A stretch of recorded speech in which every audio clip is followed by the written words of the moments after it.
오늘 보실 본문은 로마서 15장입니다.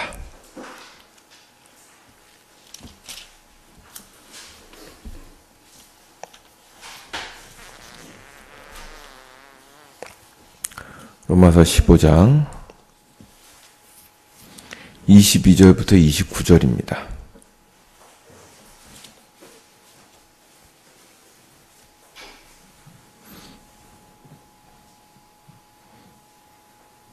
로마서 15장 22절부터 29절을 한 절씩 교독하도록 하겠습니다. 제가 먼저 22절을 읽겠습니다. 그러므로 또한 내가 너희에게 가려 하던 것이 여러 번 막혔더니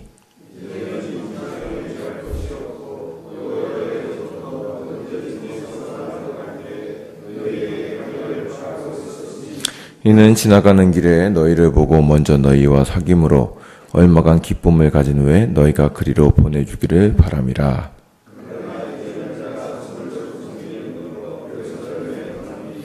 이는 마게도냐와 아가야의 사람들이 예루살렘 성도 중 가난한 자들을 위하여 기쁘게 얼마를 연보하였음이라.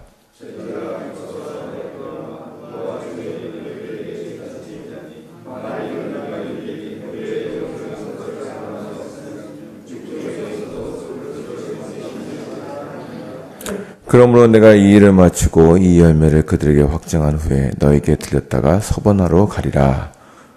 너희에게 나아갈 때에 그리스도의 충만한 복을 가지고 갈 줄을 아노라. 아멘. 이제 로마서가 거의 이제 끝부분으로 달려가고 있습니다. 오늘 보신 로마서 15장은 앞에 있는 로마서 14장의 내용과 전체적으로 연관됩니다. 로마 교회 안에서 발생한 유대인 기독교인들과 이방인 기독교인들 간의 충돌을 해결하기 위해서 하신 권면의 연장선이 로마서의 15장의 전반부에 기록되어 있습니다. 이 말씀은 지금 시대에도 분열과 하나 되지 못함의 아픔을 겪고 있는 교회를 위해서도 적절한 권면입니다. 그러나 15장에는 이 내용만 있는 것은 아닙니다. 바울은 로마 교회를 향한 권면을 끝낸 다음에 자신의 선교 여행 계획을 로마 교회 성도들에게 알려줍니다. 이것은 그의 전도 여행에 로마 교회가 참여하여 도와주기를 바라는 소망에서 나온 것입니다. 이로써 15장은 크게 두 부분으로 나눌 수 있습니다. 첫 번째 부분은 1절부터 13절로서 14장의 연장선에 있습니다. 성숙한 성도와 연약한 성도가 함께 섞여 있는 주님의 공동체가 어떻게 한 몸을 이루어갈 수 있는가 하는 것이 15장 전반부의 내용입니다. 그리고 두 번째 부분은 14절부터 33절까지인데 사도 바울이 앞으로 하게 될 사역을 소개하고 있습니다. 그러면 한번 본론을 보겠습니다. 바울은 14장에서 성숙한 성도가 연약한 성도를 어떻게 대해야 할지를 설명합니다. 바울은 교회의 머리가 그리스도시라는 중심 원리에서 두 가지 실천적 권면을 꺼냅니다. 이 두 가지 실천적 권면은 14장에 기록되어 있는데요. 첫째는 성숙한 성도가 연약한 성도를 비판하지 말라는 것입니다. 그리고 둘째는 연약한 성도를 실족시킬 만한 것을 행하지 않도록 조심해라 하는 것입니다. 이것이 14장의 두 가지 큰 권면이었습니다. 이에 더하여 바울은 15장에서 믿음이 강한 자가 연약한 자에 대해서 무엇을 해야 하는지를 설명합니다. 15장 1절과 2절을 다 같이 한번 읽어보시겠습니다. 15장 1절과 2절을 다 같이 읽겠습니다. 시작. 믿음이 강한 우리는 마땅히 믿음이 약한 자의 약점을 담당하고 자기를 기쁘게 하지 아니할 것이라. 우리 각 사람이 이웃을 기쁘게 하되 선을 이루고 덕을 세우도록 할지니라. 아멘. 신앙이 성숙한 자는 신앙이 약한 자의 약점을 지적할 것이 아니라 그 약점을 함께 짊어지고 보완해 주라고 말하고 있습니다. 바울은 성숙한 성도들에게 약한 자의 약점을 담당하라고 권면합니다. 우리는 연약한 자들의 약점을 담당하기보다는 지적하고 비판하는 일이 더 많습니다. 그러나 지적은 문제를 해결하지 못하며 누구나 할 수 있는 것에 불과합니다. 말로 신앙생활 하는 사람들은 얼마든지 있습니다. 바울은 진정으로 신앙이 성숙한 자는 연약한 자의 약점을 보완해주고 도와줄 수 있다고 말하는 것입니다. 신앙의 실력은 남의 짐을 함께 져주는 것으로 나타납니다. 마치 부모가 자녀의 짐을 지는 것 같이 오직 그 마음과 신앙이 성숙한 자만이 연약한 자를 도와 함께 하나님의 나라를 이루어갈 수 있습니다.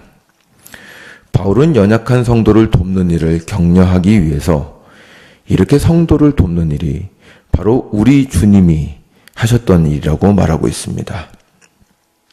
우리 주님은 연약한 죄인을 위하여 죽으심으로 그들을 구원하셨습니다.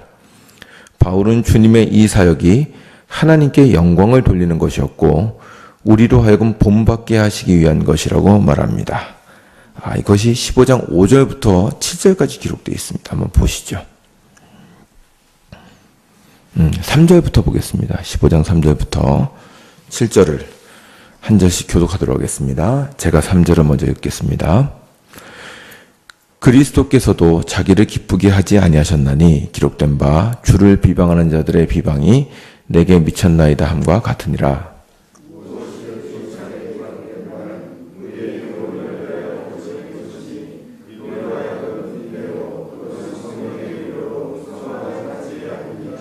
이제 인내와 위로의 하나님이 너희로 그리스도 예수를 본받아 서로 뜻이 같게 하여 주사.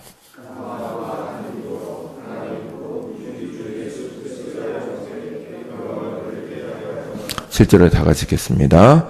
그러므로 그리스도께서 우리를 받아 하나님께 영광을 돌리신 것 같이 너희도 서로 받으라.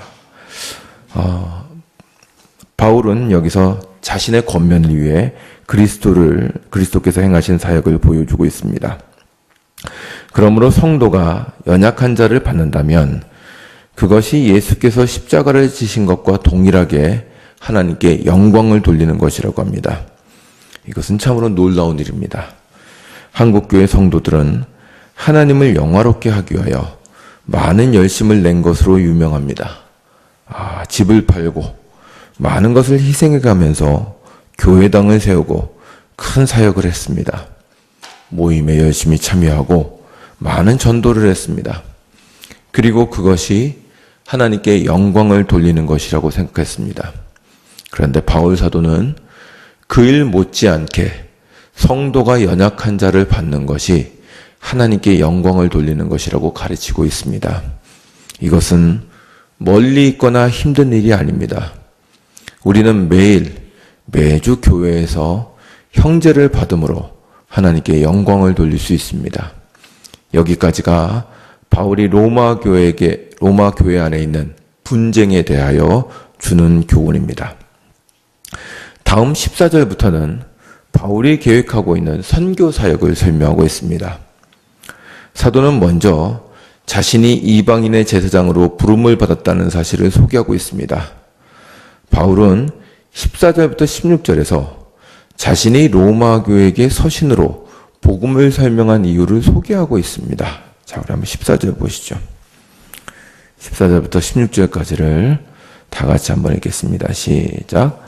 내 형제들아, 너희가 스스로 선함이 가득하고 모든 지식이 차서 능히 서로 권하는 자임을 나도 확신하노라. 그러나 내가 너희로 다시 생각나게 하려고 하나님께서 내게 주신 은혜로 말미암아 더욱 담대히 대략 너희에게 썼노니 이 은혜는 곧 나로 이방인을 위하여 그리스도 예수의 일꾼이 되어 하나님의 복음의 제사장 직분을 하게 하사 이방인을 제물로 드리는 것이 성령 안에서 거룩하게 되어 받으실 만하게 하려 하심이라. 아멘. 14절을 보면 사도들은 로마 교회 성도들이 이미 복음을 알고 있으리라고 확신합니다. 그럼에도 불구하고 이렇게 다시 한번 복음을 설명한 이유는 이 복음의 은혜로 말미암아서 사도 자신이 이방에게 복음을 전하는 자가 되었다는 사실을 알게 하기 위한 것이라고 합니다. 이 사도의 말 속에는 사도와 동일하게 복음을 깨달은 로마 교회 성도들 역시 사도의 선교 사역에 동참하기를 원하는 마음이 숨겨져 있습니다. 바울은 자신이 이방인을 하나님의 백성으로 부르시고자 하는 그 복음의 비밀을 깨닫고는 이 일에 기꺼이 헌신하였으며 이 일을 자랑스러워한다고 말합니다. 이러면서 사도는 자신의 선교 원칙을 20절에서 말하고 있습니다. 한번 보시죠. 20절입니다. 20절에 제가 읽겠습니다. 또 내가 그리스도의 이름을 부르는 곳에는 복음을 전하지 않기를 힘썼노니 이는 남의 터 위에 건축하지 아니하려 함이라. 아멘. 이것이 아마 그 바울의 선교 원칙이었던 것 같은데요. 일단 다른 사역자에 의해서 복음이 전파되어 교회가 세워진 곳에는 자신이 또 사역을 하지 않고자 한다고 말하고 있습니다. 이 이유는 정확히 알 수 없으나 21절을 보면 주님의 복음이 더 빨리 퍼지게 하기 위해서 사역을 중복시키지 않은 것으로 보입니다. 또한 이로 인해서 벌어질 수 있는 사역자들 사이에 일어날 수 있는 충돌을 피하기 위한 것으로 보입니다. 이렇게 자신이 복음을 깨닫고 이방인의 사도가 된 것을 설명한 바울은 22절부터는 바울이 로마 교회에 방문하고자 하였다는 사실을 말합니다. 그리고 그가 이렇게 로마를 방문하고자 하는 데에는 바울이 서바나, 지금의 스페인으로 선교하러 갈 때 로마를 들르고 그들로부터 지원을 받아서 스페인 선교를 이루기를 바라는 소망이 있기 때문이었습니다. 이것이 24절에 기록되어 있습니다. 24절을 다 같이 읽겠습니다. 시작. 이는 지나가는 길에 너희를 보고 먼저 너희와 사귐으로 얼마간 기쁨을 가진 후에 너희가 그리로 보내주기를 바람이라. 아멘. 그러니까 여기서 이제 나를 좀 보내달라고 얘기함으로써 지금 후원에 대한 요청을 하고 있습니다. 그러나 그것은 앞으로의 계획이고 지금은 마게도냐와 아가의 성도들이 예루살렘 교회를 돕기 위하여 헌금한 것을 가지고 예루살렘을 먼저 방문해야 하는 사명을 가지고 있습니다. 그리고 28절과 29절을 보면 바울은 그 일을 마친 후에 스페인으로 갈 것이고 그때 자신을 도와줄 것을 다시 한번 당부하고 있습니다. 그리고 서신의 마지막 당부로 바울은 자신을 위한 기도를 부탁하고 있습니다. 30절부터 33절까지 기록되어 있는 이 기도 부탁은 크게 세 가지 내용으로 되어 있습니다. 첫째는 바울이 악한 유대인들로부터 보호를 받는 것입니다. 그러니까 자신이 이런 활동을 할 때 유대인들로부터 이렇게 공격을 받지 않도록 보호해달라는 기도를 하라고 부탁하고 있습니다. 둘째는 바울이 헌금을 예루살렘 성도들에게 전달할 때 그들이 마음 상하지 않고 그 헌금을 잘 받아주기를 바라는 것입니다. 셋째는 헌금을 전달하는 사역을 마친 후에 바울이 로마를 장을 방문할 수 있도록 기도해달라고 합니다. 바울은 이 세 가지를 위해서 기도해달라고 구합니다.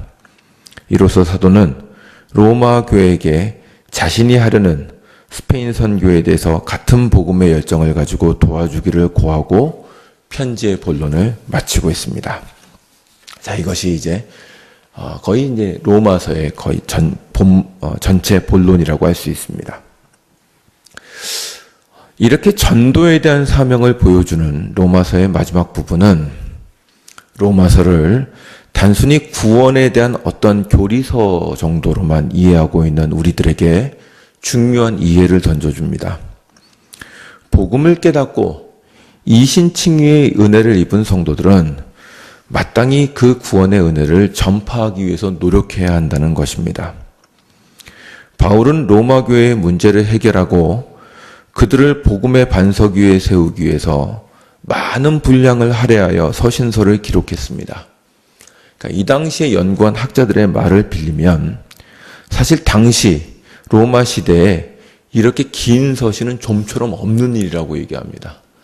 이제 학자들이 뭐까지 논쟁을 하냐면 이렇게 긴 양의 서신은 좀처럼 없는 것이기 때문에 과연 이걸 서신서로 봐야 되는지 책으로 봐야 되는지 그 양식에 대한 그 어떤 논쟁까지 있는 것입니다. 그러면 이렇게 길게 바울이 지금 편지를 쓸 때에는 교회가 복음 위에 든든히 서기 위해서 그가 얼마나 노력했는가 하는 것을 알 수 있습니다.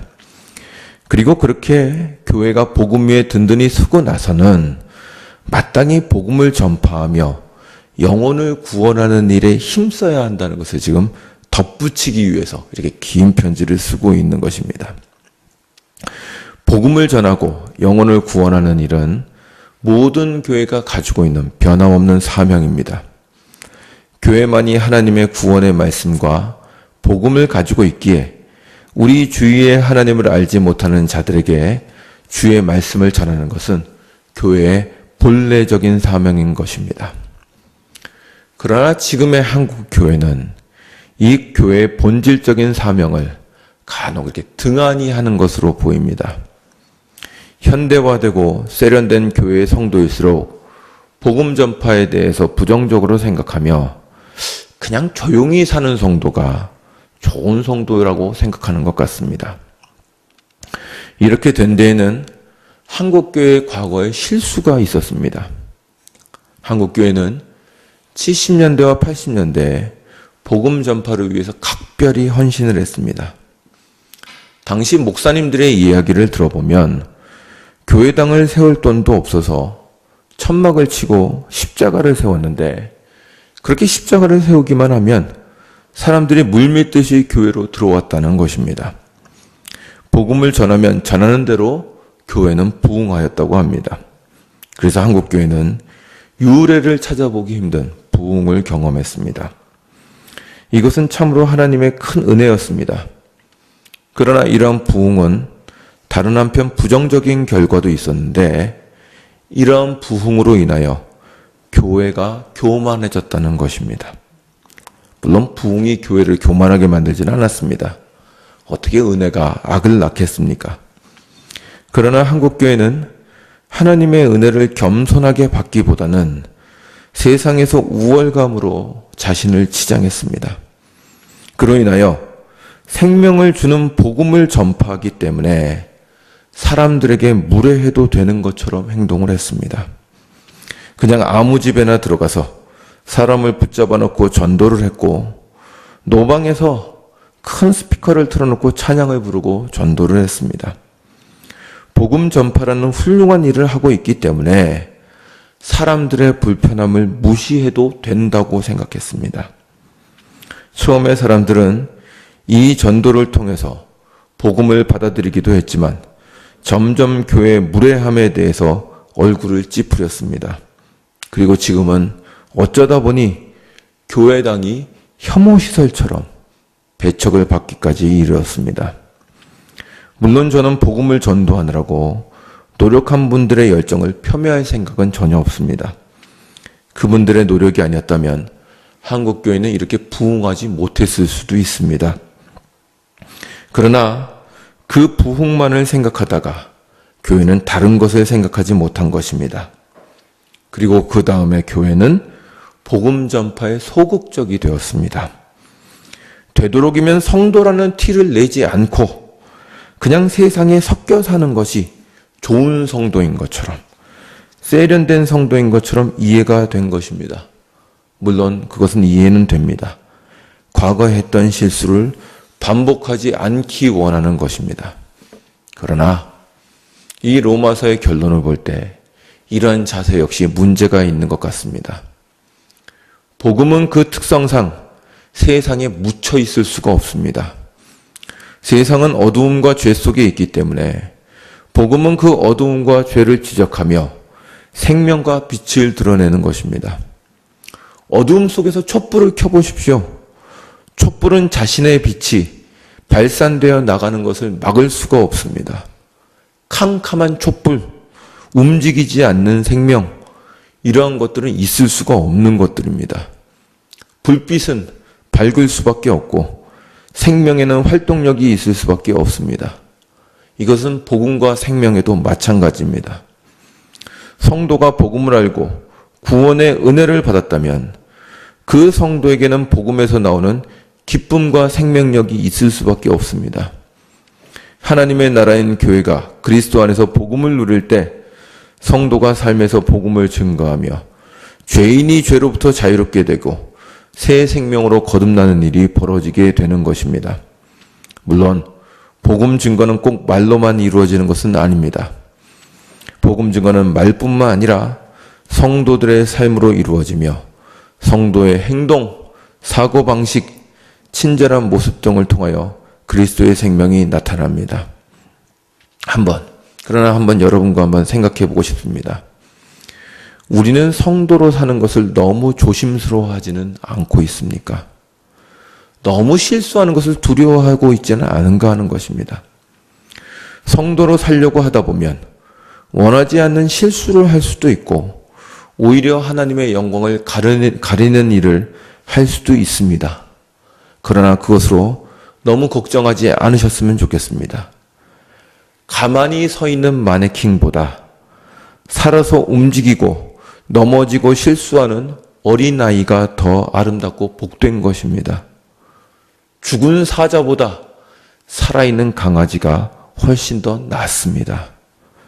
실수하고 넘어져도 성도로 사는 것을 그치지 마십시오. 세상은 끊임없이 성도인 우리에게 튀지 말고 조용히 살라고 억압할 것입니다. 네가 복음을 안다고 할지라도 너 혼자만 알고 살지 그걸 왜 옆에 사람에게 얘기하고 다니느냐고 우리를 구박할 것입니다.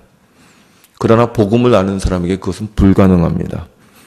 우리는 성도입니다. 하나님의 백성이며 다른 가치관을 가지고 살며 하늘의 소망을 두고 사는 자들입니다. 어떻게 사람을 구하여 죄인을 거듭나게 하는 이 복음을 전하지 않고 조용히 살 수 있겠습니까? 바울은 이렇게 말합니다.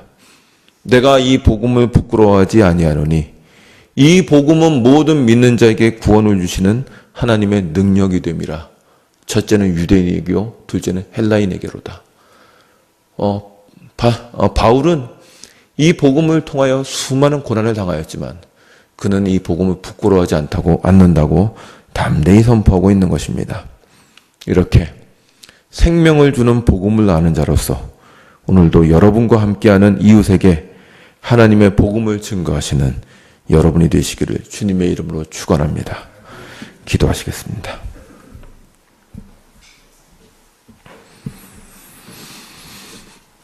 주님, 로마서를 쭉 읽으며 생각해 보니 이제 로마서의 마지막이 되어 로마 교회 교인들에게 복음을 함께 전하고 나의 선교 사역을 도와달라고 하는 그 바울의 간청을 보게 되었습니다. 참으로 옳습니다. 성도가 복음을 알고 하나님을 안다면 어떻게 조용히 살 수 있겠습니까? 또한 그가 하늘의 사명에 따라 하늘의 뜻에 따라서 이 땅을 살아가고 있다면 어떻게 드러나지 않을 수 있겠습니까? 불을 말 밑에 덮어놓는 경우는 없고 산 위에 높이 든다는 그 주님의 비유처럼 우리가 주의 말씀대로 산다면 세상에서 드러날 수밖에 없습니다. 주님, 이 복된 성도의 삶을 우리 스스로 억누르거나 가리지 말게 하여 주시옵시고 참으로 이 땅에서 주의 성도로 주의 복음을 아는 자로 살 수 있도록 은혜를 베풀어 주시옵소서. 세상은 끊임없이 우리를 향하여 입을 다물고 조용히 살라고 할 것이지만 우리는 생명의 복음을 아는 자로서 그렇게 살 수 없습니다. 우리 주위에 있는 사람에게 주의 말씀을 전하며 성도의 삶이 어떠한 것인지 우리의 삶으로 증거해 보일 수 있도록 용기와 힘을 더하여 주시옵소서. 감사드리며 예수님의 이름으로 기도드리옵나이다. 아멘. 하늘에 계신 우리 아버지, 아버지의 이름을 거룩하게 하시며 아버지의 나라가 오게 하시며 아버지의 뜻이 하늘에서와 같이 땅에서도 이루어지게 하소서. 오늘 우리에게 일용할 양식을 주시고 우리가 우리에게 잘못한 사람을 용서하여 준 것 같이 우리 죄를 용서하여 주시고 우리를 시험에 빠지지 않게 하시고 악에서 구하소서. 나라와 권능과 영광이 영원히 아버지의 것입니다. 아멘.